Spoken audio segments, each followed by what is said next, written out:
tal, amigos? Una tertulia más aquí en Periodista Digital, tertulia de los viernes, y me acompaña mi compañera Teresa Gómez de OK Diario, porque vamos a hablar de dos temas. Uno, le he pedido que viniese para explicarlo muy bien, porque OK Diario ha dado informaciones muy interesantes esta semana y tiene que ver con Borrell, con Josep Borrell, ministro de Asuntos Exteriores, pero salpicado por el caso Bengoa. Resulta que el señor Borrell utilizó información privilegiada para hacerse unos dineritos, no para él, sino para su exmujer, pero eso es algo muy malo, eso es algo que el listón ético del doctor Fraude, de Peter Sánchez, o Pedro Sánchez, que no lo permite.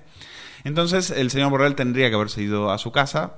Se ha quedado porque no puede dimitir un gobierno más, porque si no se tendrían que ir prácticamente todos. Duque, Isabel Celaá, Dolores Delgado, Riendra de Deportes y el último, Borrell.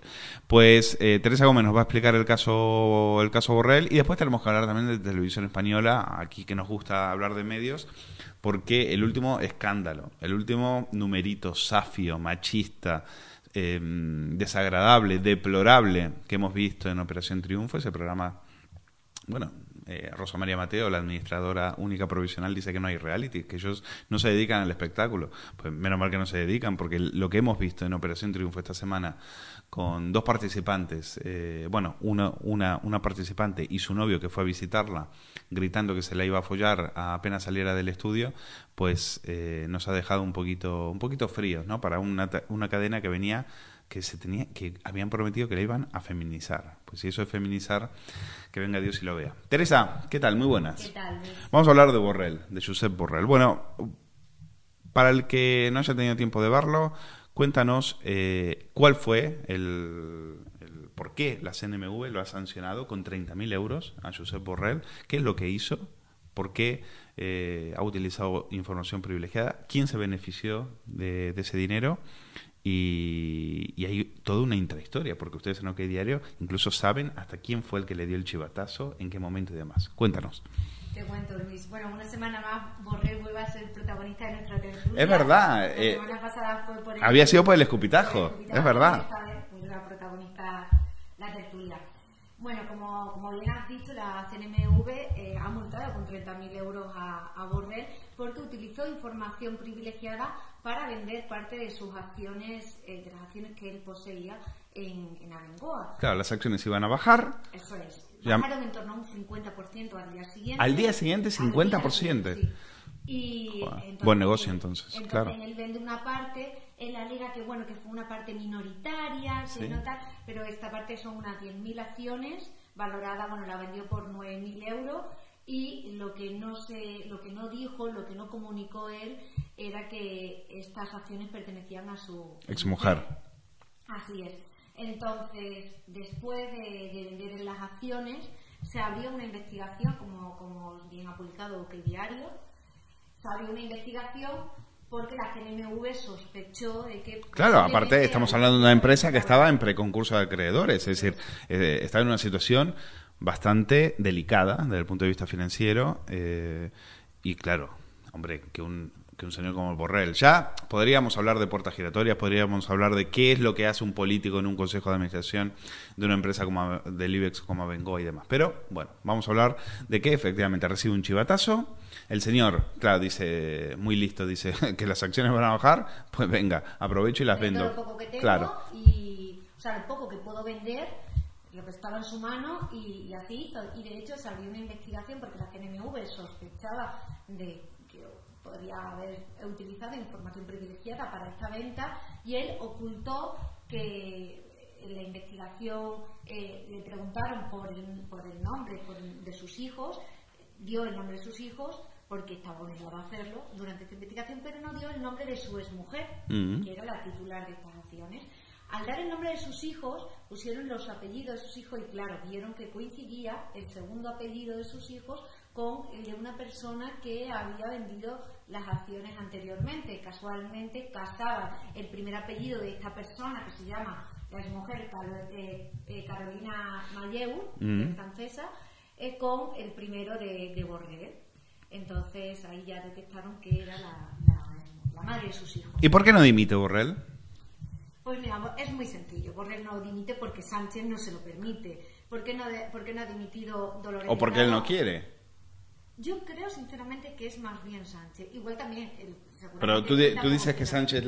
Porque tú publicaste que Dolores Delgado en su momento le puso la dimisión a Pedro Sánchez. ¿Pero tú crees que Josep Borrell le presentó la dimisión a Sánchez? No, yo creo que... No, bueno, no me ha llegado que se haya presentado. Entonces, ¿por qué no dimite? Bueno, porque él no quiere y de todas maneras, aunque presentase su dimisión, Sánchez... Como a Sánchez le puede el poder y le puede permanecer en la Moncloa, tampoco se le admitiría esta... Pero Teresa, no seas injusta. Sánchez ha venido aquí a poner normalidad, a poner transparencia. Este era un país que estaba sumido, estaba hundido en una fosa séptica de corrupción con Mariano Rajoy y el Partido Popular. No puedes decir... Luego tenemos los escándalos de sus ministros como Pedro Duque, como Huerta, como la del máster, Carmen Montón. Bueno, sí, Montón, es verdad. Montón dimitida, Huerta dimitido y Calviño, la sociedad instrumental. Es que ustedes en OK Diario, la verdad, dais bastante la tabarra, ¿eh? Sí, sí. Dais bastante la verdad. No valoráis lo que está haciendo Pedro Sánchez. Bueno, ¿y quién le facilita la información a Josep Borrell? Es alguien de dentro de la... Es alguien de Abengoa y alguien con un cargo muy importante. Claro, a ver, Borrell tenía un cargo en Abengoa y formaba parte de la Junta Directiva de Abengoa. Sí, por lo tanto, él consejero. Era un consejero, por lo tanto, él tenía que saber esa información privilegiada antes de hacerse pública. José Domingo Abascal era el presidente de Abengoa, pero también está en el gobierno de Sánchez. Ahora está en el secretario de Estado de Energía. Eso es.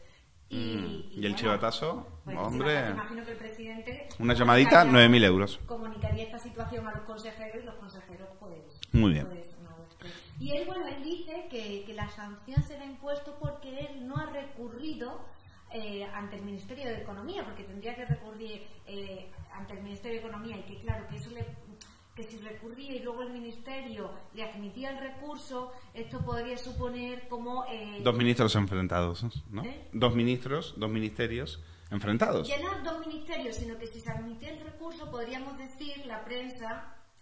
que habría trato de favor. Claro, eso es, que habría trato de favor y que tal. No, conociendo el listón de moralidad que ha puesto el gobierno de Pedro Sánchez, difícil pensar que va a haber un trato de favor. En un gobierno donde la propia portavoz del gobierno oculta sus propiedades y solamente pone una partecita, ¿no? Es decir, uno de sus apartamentos, cuando en realidad oculta dos mansiones en el País Vasco. Hombre, presuponer que un gobierno no va a actuar con total transparencia y total honestidad. Y sobre todo que no nos equivoquemos, que esta sanción no es porque él no ha planteado un recurso, esta sanción es porque él ha cometido una ilegalidad, punto. Efectivamente, y por eso se tendría que ir a la calle. Lo que es una vergüenza es que todavía siga ahí. Se lo ha pedido Podemos, el copresidente. Pero parece que... Bueno, se lo ha pedido con la boca pequeña. Tampoco es que... Sí, el Partido Popular también se lo ha pedido. Era lo suyo, pero la idea era a ver los socios, los que iban por ahí clamando contra el PP por la corrupción. Bueno, ahora son ellos los que se lo están llevando crudo. Hombre, si esto hubiese ocurrido en un gobierno del Partido Popular, bueno, no, es que ha ocurrido. Soria mintió, Soria dijo que no tenía una sociedad en un paraíso fiscal y se tuvo que ir por mentir. Pero claro, era el Partido Popular. Si eres del Partido Popular, te tienes que ir en menos de 24 horas. Si eres del PSOE, pues no pasa nada, ¿no? Sí, para eso han venido. Han venido para mandar y han venido sobre todo para enriquecerse a nuestra costa. Enriquecerse con el discurso de la precariedad laboral, con el discurso de la desigualdad. Bueno, ellos yo no sé cómo hacen, pero tienen una facilidad asombrosa para enriquecerse. Bueno, lo de Calviño es increíble. 2 millones ha cobrado en 12 años trabajando en Bruselas, ha cobrado más de 2 millones de euros. Esa es Nadia Calviño luchando por la igualdad. Y sobre todo por acortar la brecha entre ricos y pobres. Es decir, no lo ha conseguido, pero ella es cada vez más rica, eso sí. No, que iba a decir que un dato interesante es que el gobierno de Sánchez en 6 meses, entre 6 y 7 meses, ya tiene a 7 ministros envueltos en polémicas por ilegalidades, ¿no? Entonces, sí, menos mal que no quedan más ministerios, porque si no todavía tendríamos más escándalos.